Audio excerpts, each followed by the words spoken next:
नमस्कार, मैं संजय सनम। आप देख रहे हैं डिजिटल फर्स्ट न्यूज। व्यूअर्स, आज बात करूंगा तंत्र मंत्र दरबार शक्ति साधकों की। आज हमारे पास एक ऐसा उदाहरण है जो ये बताता है कि इस क्षेत्र में कोई न कोई जीवन की ऐसी घटना भी आपको लाकर के खड़ी कर देती है। एक युवा जो खुद नशे से परेशान था, जिसके जुबान पर, जिसके मुंह पर छालों की भरमार थी, डॉक्टर का इलाज आप समझ लीजिए कारगर नहीं हो रहा था, और वो एक दिन अपने मन की प्रेरणा से दत्तात्रेय भगवान के मंदिर में जाता है और वहां जाकर के दत्तात्रेय भगवान से प्रार्थना करता है कि मैं आपकी शरण में आ गया हूं, आप मुझे ठीक कर दो, मेरे अंदर जो भी बुराइयां हैं वो आप खत्म कर दो, और मैं भी ये विश्वास देता हूं कि मैं भी जो गलतियां करता हूं वो भी मैं खुद उन गलतियों को नहीं करूंगा। ये कहकर के वो युवा उस मंदिर से अपने गांव की तरफ चला जाता है और 2-4 दिन में ही उसको परिवर्तन दिखने लगता है।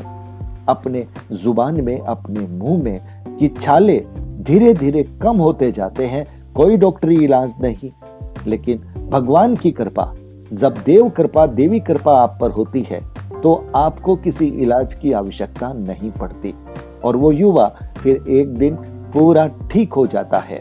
और जैसा कि उसने अपने भगवान को विश्वास दिया था कि वो नशा नहीं करेगा, वो नॉनवेज नहीं खाएगा, तो वो फिर ये सारी बुराइयों को छोड़ देता है और भगवान के मंत्र जाप करने लगता है। भगवान दत्तात्रेय के, अपने कुल देवी देवता के, और यूट्यूब पर जो भी साधक मंत्र बताते हैं उनमें से भी किसी न किसी मंत्र को पकड़ करके वो उसका जाप करना शुरू कर देता है। उस युवा का यह कहना है कि उसके बाद उसके जीवन में चमत्कार घटित होने लगते हैं, उसके रुके हुए काम बनने लगते हैं। तो चलिए आज एक ऐसे युवक से आपकी मुलाकात करवाते हैं।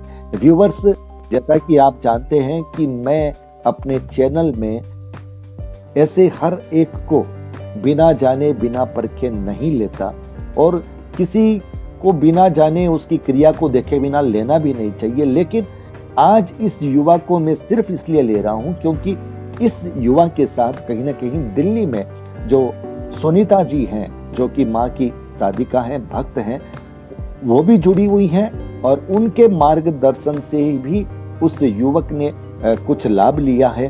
तो उन्हीं के घर पर वो युवक इस वक्त दिल्ली में मौजूद है, और उसी युवक से मैंने बात की जिसका नाम है नीलेश। चलते हैं अब उसके साथ पूरी कहानी को, पूरे घटनाक्रम को सुनते हैं और आप तक पहुंचाने की कोशिश करते हैं। तो इस वक्त दिल्ली में मेरे साथ जुड़ रहे हैं नीलेश। नीलेश जी नमस्कार। नमस्कार, मेरा नाम नीलेश है। नीलेश जी, पूरा नाम क्या है आपका? महाराष्ट्र का पूरा नाम बता दो। नीलेश रमेश पाटिल मेरा नाम है। नीलेश रमेश पाटिल जी जी। चलिए नीलेश जी, आपकी उम्र कितनी? मेरी उम्र है 28 साल। कहाँ रहते हैं आप? मैं जलगांव महाराष्ट्र में रहता हूँ। जलगांव महाराष्ट्र में रहते हैं। अब वो घटना जो आपने मुझे अनौपचारिक रूप से बताई थी, मैंने आपसे पूछा था कि आप इस क्षेत्र में कैसे आए, शुरुआत कैसे हुई, वो घटना आप बताइए। आपको क्या पीड़ा थी, आप क्या करते थे, और उसके बाद में आप पर कैसी कृपा हुई, आपके जीवन में कैसे परिवर्तन हुआ? जी जी जी जी जी, वो बताता हूँ जी। अभी 2018 से हमने मैं पहले नशा करता था, शराब, गुटखा, नॉनवेज, ये सारी चीजें मैं खाता था जी। तो अचानक से मेरे मुंह में छाले गिरने लग गए। छाले गिरने लगे तो मैंने देखा कि ये नॉर्मल छाले 1-2 दिन में चले जाएंगे। मैंने टैबलेट्स ली। टैबलेट लेने के बाद मुझे लगा कि अभी तक ये छाले बढ़ रहे थे, घट नहीं रहे थे, बढ़ रहे थे। तो मैं डॉक्टर साहब के पास गया कि डॉक्टर साहब ये ऐसा है, छाला मुझे आ रहे, मेरे मुंह में के अंदर छाले आ रही है। तो उन्होंने मुझे बताया ठीक है, कोई दिक्कत नहीं, आप इंजेक्शन करवा लो, ठीक हो जाएगा। फिर उसके बाद में 15 दिन हो गया, फिर मैं वापस डॉक्टर के पास गया कि डॉक्टर साहब 15 दिन तो हो गए, अभी तक तो ये छाले तो बढ़ते ही जा रहे, अब क्या करना? तो डॉक्टर साहब ने कहा कि आप एक ग्लूकोज की जो बोतल आती है उसमें इंजेक्शन डालना पड़ेगा, उससे आप ठीक हो जाओगे। तो उसके बाद 15 दिन ये चलता ही रहा, ग्लूकोज का वो बोतल चढ़ाना। फिर उसके बाद में महीना हो गया इस सारी चीज में, फिर भी मेरे मुंह के छाले गए नहीं थे। फिर बाद में फिर वहाँ जब मैं ट्रैवल करता हूँ, ट्रैवल करते करते एक रास्ते में एक गाँव है पारोला करके, वहाँ पे एक दत्तात्रेय भगवान का एक छोटा सा मंदिर है जी। आते जाते मैं डेली दर्शन करता था। तो अचानक मैंने गाड़ी वहाँ रोक दी, तो वहाँ पे रोक जाने के बाद मैंने दर्शन किया प्रभु का, और प्रभु को मेरी व्यथा बताई कि प्रभु ये मेरे मुंह के छाले इसको नष्ट कर दीजिए, मैं सदैव आपका ऋणी रहूंगा और मैं आपके शरण में आना चाहता हूँ, मुझे दर्द से इस पीड़ा से मुक्त करिए जी। मैं और आपकी सेवा और भक्ति करते रहूंगा, और मुझे उस मार्ग में जाने भी मत दीजिए, मैं सारी बुरी चीजें छोड़ने वाला हूँ जी। तो कुछ ही दिनों में 2-3 दिनों में मेरे मुंह के छाले खत्म हो गए। और फिर बाद में प्रभु का जो आशीर्वाद मुझे मिला क्या पूछे ही मत, बहुत सारा आशीर्वाद मिला। मैंने यूट्यूब में बहुत सारे चैनल से भी देखे, मंत्र जाप किए, मैंने साधना करते रहा, 2-3 साल मैंने साधना करते रही, प्रभु का बहुत बड़ा आशीर्वाद मिलते रहा। फिर मुझे बीच में माता जी का, सुनीता माता का मैं बीच में मेरा कांटेक्ट हुआ, फिर उनसे बात की, उनका आशीर्वाद लिया, ये सारी चीजें उनसे भी ज्ञात हुई मुझे। तो अब ये चीजें तब आप इस लाइन में आ गए। अच्छा, आप मुझे आप ये बताइए कि इसके बाद में चलो ये तो आपकी घटना हो गई, ये तो आपकी घटना हो गई कि आपने मतलब आपको जीवन में तकलीफ आई, आप भगवान की शरण में गए, भगवान ने आपकी सुनी, आप ठीक हो गए। लेकिन आप अब दरबार के क्षेत्र में जो आ गए हैं, इसकी प्रेरणा कहाँ से मिली? वो भी बताते हैं हम। जैसे यूट्यूब में मैंने बहुत सारे लोगों के धाम की वीडियोस देखते रहा, फिर बीच में हमारे सुनीता माता की, उनके बीच में हमारी बात हुई, फिर उन्होंने मुझे गाइड किया, दुर्गा सप्तशती का उन्होंने मुझे पाठ करना सिखाया, कैसा पाठ करना, क्या करना, माता का बहुत बड़ा आशीर्वाद मुझे मिला।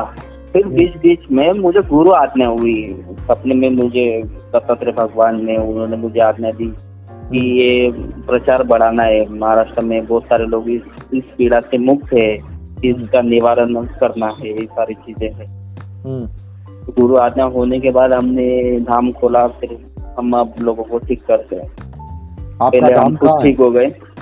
हमारा धाम है कोल्हापुर में, पिंपलगांव बुद्रुक, कागज तालुका में। कोल्हापुर से कितना दूर है? कोल्हापुर से 2 घंटा आता है। तो कोल्हापुर से आपके धाम में पहुंचने के लिए आदमी को कैसे जाना पड़ता है? हमारे धाम को अगर उसको कहीं से भी आना है, उसको कोल्हापुर आना है।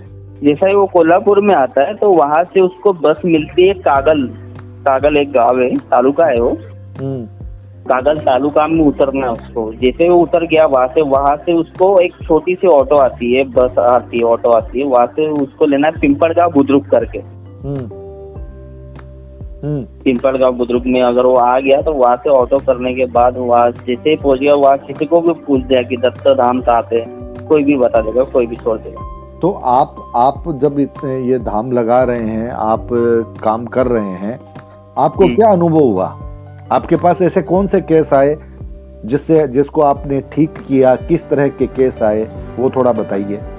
अच्छा, हमारे पास जो लोग आते हैं, जो भूत बाधित लोग आते हैं, पीड़ा आ रही थी उनको, भूत बाधित, पितृदोष, अच्छा जी, जो जिनके ऊपर काला साया रहता है, तंत्र मंत्र यंत्र जो किए हुए रहते हैं उनके ऊपर जी, तो वो लोग हमारे यहाँ आते हैं, वो ठीक करा, बहुत बड़े तादाद में हमने लोगों को ठीक कराया यहाँ। नहीं तो आपकी प्रक्रिया क्या होती है, आप कैसे करते हैं? जी, हमारा प्रक्रिया ऐसा है, जो कोई भी बंदा अगर आता है हमारे यहाँ चेकिंग करने का सिस्टम भी है। अगर उसका चेक करके अगर कुछ प्रॉब्लम है तो हम बोलते हैं कि आपको ये बाधा हुई है, ये प्रॉब्लम है, इसका हम निवारण करने के लिए हवन करते हैं। अगर नॉर्मल सी केस हुई तो हम छोटा सा एक हवन करा लेते, अगर केस बड़ी हुई तो हम हवन डिसाइड करते कि 2 हवन होगा या 3 हवन होगा। अच्छा। फिर उसके बाद में अगर कोई प्रॉब्लम नहीं है तो हम सीधा बोल देते हैं कि आपको प्रॉब्लम नहीं है, आप आशीर्वाद दीजिए भगवान का और वहाँ जा सकते हैं। अगर किसी को लगता है कि हम अच्छे नहीं हुए, ठीक नहीं हुए, हमको हमारा पैसा रिटर्न चाहिए, तो हम पैसा भी रिटर्न करवा देते। मतलब इसी तरह का झूठ फरेब चलावा नहीं करते हम लोगों। बिल्कुल, आप बोलते हैं कि काम नहीं तो पैसा वापस, पैसा ले जाइए, पैसा ले लो। तो इसका मतलब है आप फीस कितनी लेते हैं ये भी बताओ आप। हमारा फीस नॉर्मल सा छोटा सा एक हवन का फीस होता है, 2100 रुपए रहता होता है। एक हवन का 2100 रुपए। अगर किसी को जी, 4 जी। हवन करने होते हैं तो फिर 2100 के 4 भाग लगते हैं। और जी, अगर जी, जी, उसका बिल्कुल। काम नहीं होता तो आप जी, सारे जी। रुपए उसको लौटा देते हैं। उसको रिटर्न करा देते हैं हम।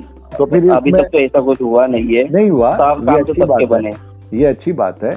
लेकिन आप थोड़ा सा खुलकर बोलिए कि अगर आप उसको रुपया लौटाते हैं तो उसमें हवन का कुछ काटते हैं या पूरा ही कुछ लौटा नहीं, देते हैं? कुछ नहीं, पूरा ही पैसा लौटा। आप पूरा लौटा देते हैं।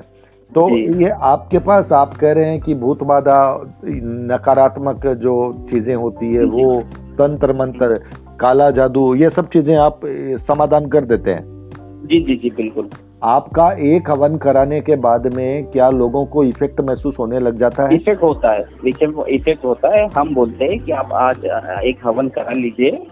देखिए, अगर हम उनको खुद होके बताते हैं, अगर आपको लगता है कि आपको कुछ अनुभव नहीं हुआ, कुछ आराम नहीं मिला, तो आप दूसरा हवन करिए मत। आप करिए मत, आप उस हवन का भी पैसा ले जाइए।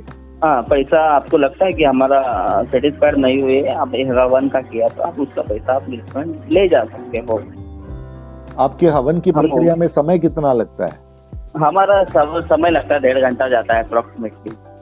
अच्छा, आपने कहा चेकिंग जब कोई भी करता है आपके वहाँ पर, तो क्या वो उस व्यक्ति को ये भी बता देता है कि तुम्हारे पर क्या किया हुआ है, किसके द्वारा किया हुआ है? जी, हम उनका नाम नहीं बताते हैं, मगर उसका वर्णन बता देते हैं कि वो दिखता कैसा है। अच्छा, आप ये बता देते हैं कि आप कम से कम ये बता देते हैं कि आपके घर का है, बाहर का है, पड़ोसी है, रिश्तेदार है, ये बता देते हैं? जी, जी, जी, बिल्कुल। आप ये बता देते हैं। हाँ। आपका जो दरबार है सप्ताह के 7 दिन खुलता है या? जी, जी, जी, 7 दिन ही चलता है। क्या समय है वैसे, समय क्या है? समय हमारा 11 से स्टार्ट होता है, तो शाम के 5 बजे तक हम काम करते रहते हैं। शाम के 5 बजे तक काम। अब कोई बाहर से अगर आपके पास आदमी आए, उसे पहुंचने में देर हो जाए, तो वहां पर फिर वो कहाँ रुक सकता है? वो कोल्हापुर में रुक सकता है, कागल में भी रुक सकता है। वहाँ दोनों जगह होटल है, बहुत बड़ी बड़ी। अच्छा, आप जहाँ काम करते हैं उसके पास में भी होटल है, व्यवस्था है? वहाँ पे तो होटल नहीं, विलेज साइड है ना। हाँ, थोड़ा वहाँ पे होटल नहीं है। वहाँ पर होटल नहीं है, लेकिन वहाँ से कितना दूर पे होटल मिल जाता है उसको? 20 किलोमीटर पे। अच्छा, 20 किलोमीटर पे होटल मिल जाता है। तो वहाँ पर उसको पहुँचने के साधन मिलते हैं? रात को भी, शाम को भी आराम से मिलते हैं? जी, जी, जी, ऑटो हमेशा ही चलती रहती है। ऑटो हमेशा चलती रहती है। और आपका धाम 5 बजे के बाद बंद हो जाता है? बंद हो जाता है। फिर वहाँ कोई नहीं रहता? नहीं, हमारा नियम ही ऐसा है, अगर कोई आदमी हमारे पास अगर आना चाह रहा है तो हम उनको पहले से इंस्ट्रक्शन दे देते हैं, आने से पहले हमको फोन कर लीजिए, कब तक पहुंचेंगे वो भी हमको बता दीजिए। हम अवेलेबल है या नहीं है। अगर लोग ज्यादा है तो हम उनको डेट भी दे देते, तारीख भी दे देते कि इस तारीख को आ जाना, अब हम आपका केस ले लेंगे, देख लेंगे। तो अमूमन जब कोई आदमी आपके पास आता है, आप उस दिन चेक कर लेते हैं या उसको आगे की डेट देते हैं, या फोन से पहले आपसे जानकारी लेके ही कोई आए? हाँ, पहले जानकारी लेके ही आता है, डायरेक्टली नहीं आता है। पहले जानकारी लेकर ही आता है, डायरेक्टली नहीं आता है। तो नीलेश जी, सबसे बड़ी बात यह है कि आप अपने कुल देवता, ग्राम देवता के साथ आप भगवान दत्तात्रेय आपके इष्ट बन गए हैं एक तरह से। वो आपको प्रेरणा देते हैं और वहाँ पर उन्हीं का मंदिर है ना? जी, बिल्कुल। और आप ये कह रहे हैं कि आपके पास मतलब सभी तरह की व्याधियों का इलाज है। पहले चेकिंग होती है, चेकिंग में अगर आपको कोई लगता है कि ये इसके कोई दिक्कत नहीं है तो आप उसको भेज देते हैं। और अगर आपको लगता है कि दिक्कत है तो कितनी दिक्कत है उस आधार पर आप हवन करवाते हैं? हवन कराते हैं। आपके हवन का 2100 रुपए चार्ज है। और अगर किसी का काम नहीं होता तो आप ये कह रहे हैं कि आप उसका पैसा लौटा देते हैं। तो ये चलिए, आपने बात कही है और आपकी बात YouTube के व्यूवर्स तक जा रही है। व्यूवर्स को मैं फिर कह दूं, नीलेश जी से मेरा वैसे कोई परिचय नहीं है, लेकिन सुनीता जी दिल्ली में जो जिनके भी हमने इंटरव्यू दिए हैं, जो भी इस क्षेत्र से जुड़ी हुई हैं, माँ की भक्त हैं, माँ की साधिका हैं, उन्होंने हमको इनके बारे में बताया था और इसलिए हम इनका जो साक्षात्कार है दे रहे हैं। इनके साक्षात्कार में हमें सबसे रोचक विषय ये लगा कि ये खुद अपनी व्याधि से इतना ग्रसित थे कि भगवान दत्तात्रेय की शरण में जाने के बाद ये कह रहे हैं कि इनकी तकलीफ दूर हो गई और फिर इन्होंने उनकी प्रेरणा से, उनकी आज्ञा से इस क्षेत्र में उतरने का निश्चय किया। तो व्यूअर्स, ये जानकारी हमने आप तक दी है। अब इस पर विचार करना और इसके आधार पर निर्णय करना ये आपकी जिम्मेदारी पे छोड़ता हूँ। फर्स्ट न्यूज यानी हम किसी भी, हमेशा के लिए बोलता हूँ मैं, जब भी मैं किसी भी दरबार, किसी भी साधक का इंटरव्यू दे रहा हूँ, उसके बारे में बोल रहा हूँ, मैं अपनी जानकारी से पूरी कोशिश करता हूँ कि सारी बातें सही रूप से, खुली रूप से जाए। लेकिन हम किसी भी तरह के बात के लिए जिम्मेदार नहीं है, इस बात को आप अच्छे से समझ लीजिएगा। हम साधक के फोन नंबर देते हैं, आप वहां पे बात कीजिए, संतुष्टि होने के बाद आप वहां आगे बढ़िए। नीलेश जी, आपके फोन नंबर हम अपनी स्क्रीन पे लगाएंगे। उसके बाद हमारे चैनल को सुनने के बाद में भी, हमारे वीडियो को सुनने के बाद में भी लोगों के फोन आप तक आ सकते हैं। हम आपसे एक ही बात कह रहे हैं, आपने जो एक बात कही है कि काम नहीं तो रुपया वापस, काम और नहीं तो रुपया वापस, और आपने ये भी कहा है कि पूरा का पूरा रुपया वापस, आप कुछ भी नहीं काट रहे हैं। नहीं, तो इस बात पर आप कायम रहिएगा। जी जी जी। काम होना नहीं होना, कई बार साधक सही भी होता है, लेकिन काम होने का वक्त अगले आदमी का नहीं होता, कई बार काम नहीं भी होता है। तो आप पहले व्यक्ति हैं जिन्होंने ये कहा है कि काम नहीं तो रुपया वापस।